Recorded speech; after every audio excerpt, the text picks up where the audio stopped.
For more on this story, we have Klaus Dodds in London, professor of geopolitics at Royal Holloway and author of Border Wars.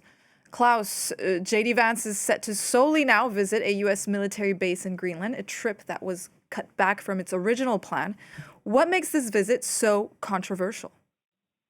Yeah, no, it's a really important visit in the sense of it's an unwanted visit in the case of the people of Greenland and the government of Greenland.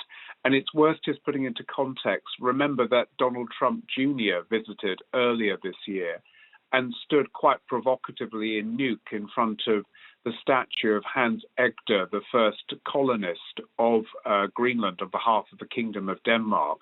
And this visit initially, as the report earlier said, was supposed to be part of a kind of cultural offensive, trying to use a little bit of American soft power, but it's backfired spectacularly.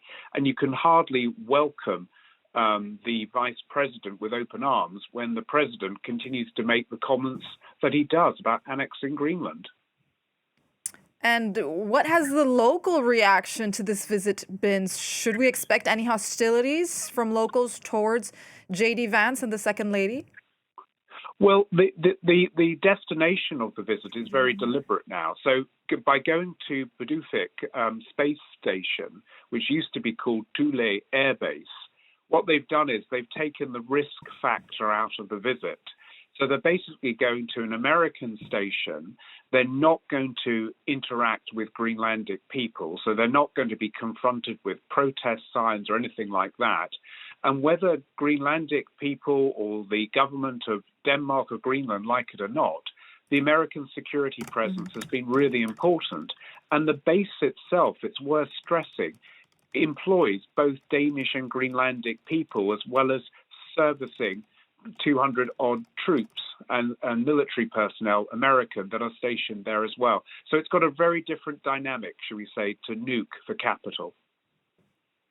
And how seriously should we take Donald Trump's recent threat of taking Greenland?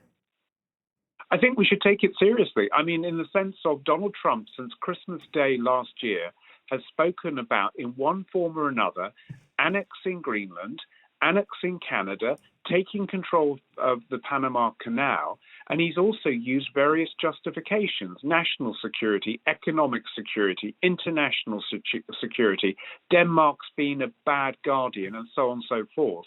He is absolutely adamant that America needs this for hemispheric security, which includes resources. He also wants to stop China ever establishing a foothold in Greenland.